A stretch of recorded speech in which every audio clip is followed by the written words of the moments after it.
Tonight, sex offender status. A Fort St. John veterinarian learns his fate. Ready to leave. A homeless encampment fire breaks out near a Dawson Creek home. And toxic drug deaths. 5 British Columbians a day are dying.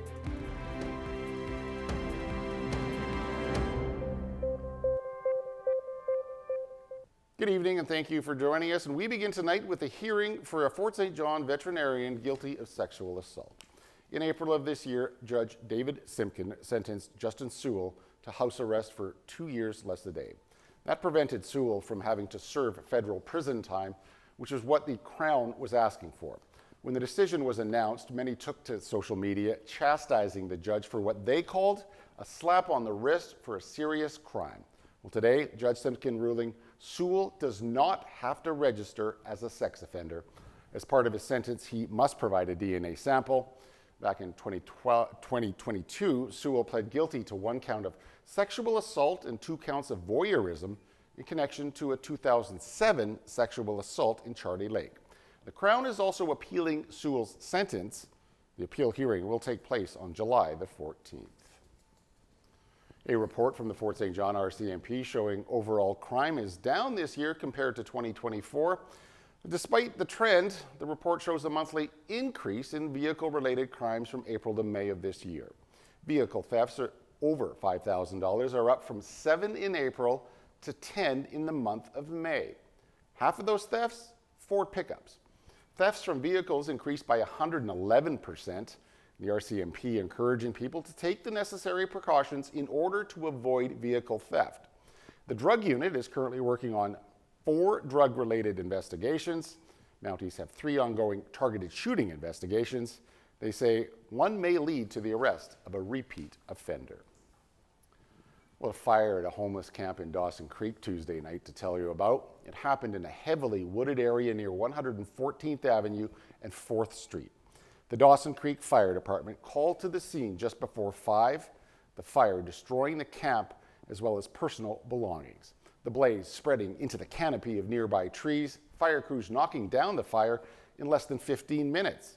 A nearby homeowner telling CJDC-TV News that he and his girlfriend had a bag packed and were ready to leave in case the fire spread any further. So far, no word on a cause. The fire, it's under investigation. We're learning more tonight about a long-term care facility planned for Fort St. John. Northern Health announcing today that construction will begin in the spring of 2027. The expansion is bringing 84 new beds and a 30-space adult day program to the existing Peace Villa facility. The funding coming from the Ministry of Infrastructure as well as the Peace River Regional Hospital District. The facility is expected to open for residents in late 2030. Well, health officials say they've confirmed 4 new cases of measles in British Columbia. Infections have been confirmed in 3 Chilliwack residents since Friday. The cases appear to have been acquired locally. A statement from the Fraser Health says the 3 had no reported travel history and it's investigating to determine the source of the infection. The cases are in people who have not been vaccinated against measles.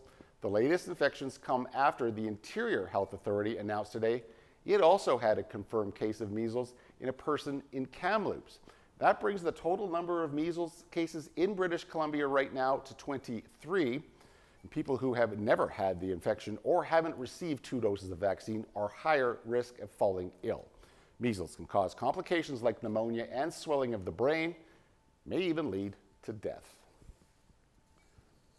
BC's toxic drug crisis is worsening once again, with 165 people dying from unregulated drugs in the month of April. It's the highest monthly total so far this year. The BC Coroner Service releasing its latest unregulated drug toxicity figures today. They show April marked the first time in the last 6 months that the death toll surpassed 160 people. The highest rates of death per capita were reported here in the Northern Health region. 75% of the people who died had fentanyl in their system.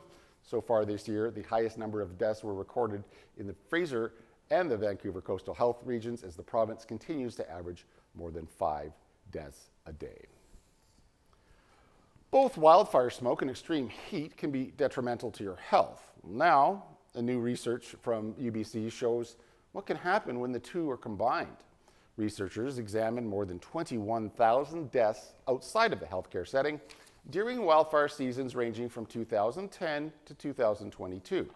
What they found was while it was more dangerous when extreme heat and smoke were combined, the risk is actually higher on hotter days compared to smokier days.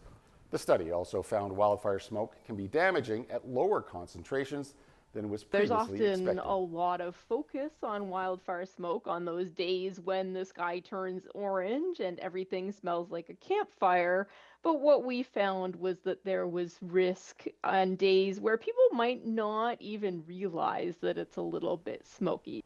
Researchers say it's important to focus on the environment that we do have control over, things like inside of our homes. Keeping it cool and smoke-free will protect your health. An independent review of how BC's legal system treats people who've experienced sexual and intimate partner violence is now complete, and that system, it's getting a failing grade. The review was conducted by Kim Stanton. She's a lawyer who worked to address gender-based violence. Her report says most survivors never report to police, and those who do experience barriers to justice. Stanton is making recommendations to change that. Those changes include an increased focus on prevention, reform in the courts, and legal aid funding for family law services. She says we need to see more age-appropriate education on consent and healthy relationships. Stanton also points to unconscious bias training for police and legal professionals and support services for survivors and men to stop them from being violent. There are, in all of the parts of the legal system where I met with people, there are people doing an exemplary job, and there are people who are continuing to perpetuate the myths and stereotypes about gender-based violence that are holding us all back. Attorney General Nikki Sharma says she and her team will get to work to improve the justice system. The BC Conservative Party has begun voting on the leadership of John Rustad. Rustad says in-person voting has already taken place in at least 2 of BC's 93 ridings. And he expects the process could take up to 6 months to complete. It comes after Rustad faces questions over a leaked letter in which he claims former Conservative MLAs are threatening to release private text and phone recordings in a bid to take over the party. The province has asked the RCMP to investigate those allegations. Rustad saying he will not provide a written statement to police about his allegations. And the province is facing calls to prioritize its commitment to $10 a day childcare by 2028 as the clock ticks down to the deadline. We're here to relaunch the 10-a-day childcare campaign. The reality is that 10-a-day progress in British Columbia has stalled. The Coalition of Childcare Advocates of BC is behind the campaign that inspired the province to promise 7 years ago to deliver universal $10 a day childcare within the next decade. Today, the group launched 2 new online tools to help families compare childcare costs across the province and check their chances of winning the $10 a day lottery in their region. Gas prices are expected to drop in many Canadian cities overnight. They could be back to where they were before missiles dropped on Iran and Israel. That could have an impact on Canada's economy, as we also learn inflation numbers held steady last month. Here's CTV's Adrian Gabriel with more. How are you doing today? For 3 years, inflation has been siphoning cash out of the wallets of Canadians. The cost to fill your cart with groceries feeling more expensive with each visit. While inflation held steady at 1.7% in May, the price at the grocery store increased by 3.3%. The cost of a new vehicle accelerated by 4.9%. Shelter costs, including rents and utility payments, also ticked up 3%. Some of the so-called underlying measures of inflation, core measures that the Bank of Canada looks at, they're still running around 3% on a yearly basis, and that's probably a bit outside the Bank of Canada's comfort zone. The removal of the consumer carbon price at the pumps continues to drive down the price at gas stations annually, though the tentacles of the war in the Middle East are threatening to also hit the bank accounts of Canadians. Well, any spike in oil prices inevitably leads to disruption in other markets. Iranian officials have threatened to cut off access to the Strait of Hormuz, a key shipping route for oil and gas. The waterway, located between the Persian Gulf and the Gulf of Oman, is just 33 kilometers wide at its narrowest point, requiring oil tankers to pass through both Iranian and Omani territorial waters. Carrying 20 million barrels of oil through the strait every day, amounting to 20% of global production, this is the only way to ship crude from the oil-rich Persian Gulf to the rest of the world. Iran controls its northern side. The price of oil could roughly double to 150. Well, this would lower growth further and raise inflation yet further. Oil prices have come back down after spiking during the first few days of this conflict. What takes place in the days ahead will likely influence the Bank of Canada's next interest rate decision, scheduled for July 30th. Adrian Gabriel, CTV News. And the President of the United States says the ceasefire between Iran and Israel that he arranged is back in effect.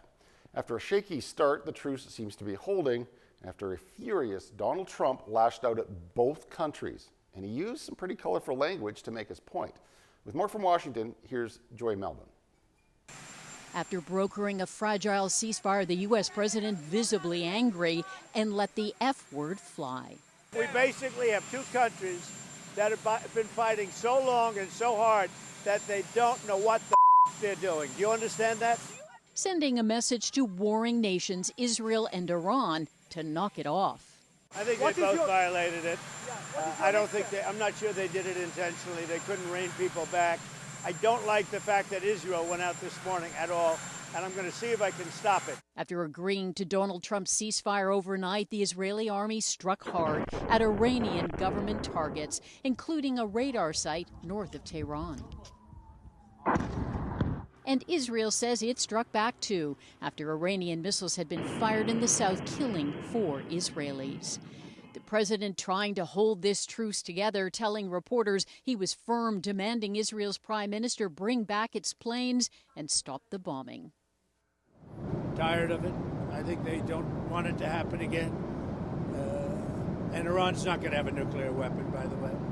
I think it's the last thing on their mind right now. After the U.S. bombed 3 of Iran's nuclear facilities deep underground and days of Israeli strikes on nuclear targets, Iran has been weakened. But how far has Tehran nuclear ambitions been set back?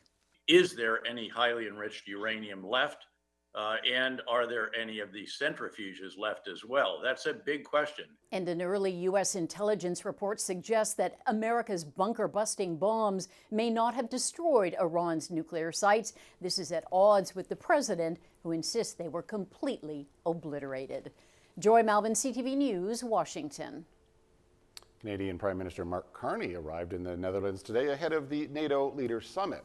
The conflict in the Middle East and Russia's invasion of Ukraine will be at the top of the agenda, and Canada will also face calls to commit to a new spending target just weeks after reaching the 2% of GDP. CTV's Jeremy Sharon is in The Hague with the latest. An historic NATO summit now underway in the Netherlands. Prime Minister Mark Carney joining all 32 alliance members in The Hague.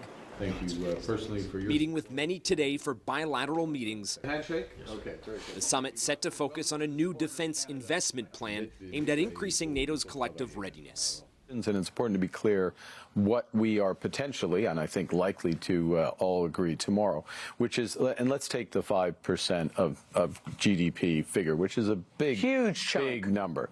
That figure would become the new baseline defense spending target. 3.5% would be core defense spending and another 1.5% on defense-related infrastructure investments.